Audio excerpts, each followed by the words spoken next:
Melvin Villalobos, open the door. I used to hate who I am. Growing up, I wanted to be white. I wanted to be like the white girls that were praised on television. But even through all of that, only once in my life have I ever thought, oh my God, I hate being Hispanic. It was 3 a.m. I was sitting on my bed with my mother as she cried over the phone with my uncle's girlfriend, telling her the news. That my uncle had been arrested, a flat tire on the freeway being his downfall, and that he'd probably be deported back to El Salvador. I could hear the sobs over the phone, and the only thing that I could think of was the fact that if he had been white, this wouldn't have happened. Someone would probably have stopped to ask if he needed any help. Instead, the cops asked for his name and if he had papers as he cried and refused to speak, begging them to let him go. I tried to cry when my uncle left. It only felt right, but I couldn't get a single tear to fall until everyone else cried. I couldn't cry about that, but I cry a lot over things that I shouldn't cry about. I cried at my godfather's funeral and my cousin asked me why. I hadn't seen him in over a year. Why was I crying? When my aunt was in an accident, almost dead, I crawled under my sheets and made a sort of similar to crying noise. But no tears fell, and lying there felt fake. So why can I cry so easily about characters on screens instead of the woman who helped my mother raise me? Is there something wrong with me? How can I make a living evoking emotions in others when I can't even evoke those things in myself? Do I even want to be a filmmaker? Yes. But can I make good films? What's a film?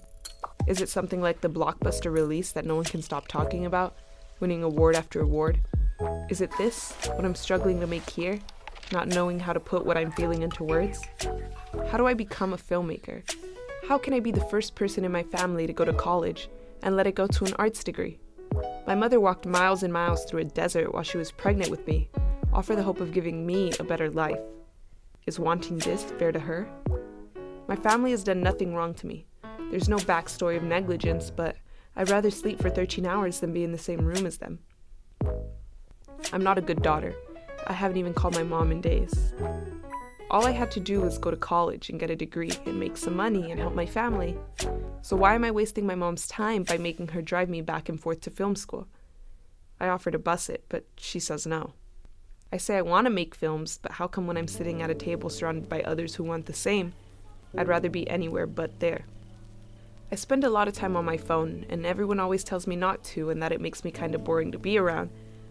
But messages over a screen are a lot easier for me than having to actively make myself someone interesting to be around. Being with people tires me out sometimes, but I don't want to be alone. I like the people that I'm around, but I don't know how to let these thoughts go. I don't know what the things that I'm feeling mean. I don't know what the things happening around me mean. I don't know what any of it means. But does anything even matter? Is this a film? Is this personal enough? I'm not sure. I struggled a lot with it, not knowing what to say and what not to say, how to translate what I'm feeling into something for everyone to see, how to impress everyone around me. Just saying it has been good for me. I guess more than anything, this is just me trying to figure myself out. And I haven't done that yet. I may not ever do that. I don't really know how this story ends, but I don't know how my story ends either. I won't know until it does. But what I do know is that now, I don't hate who I am.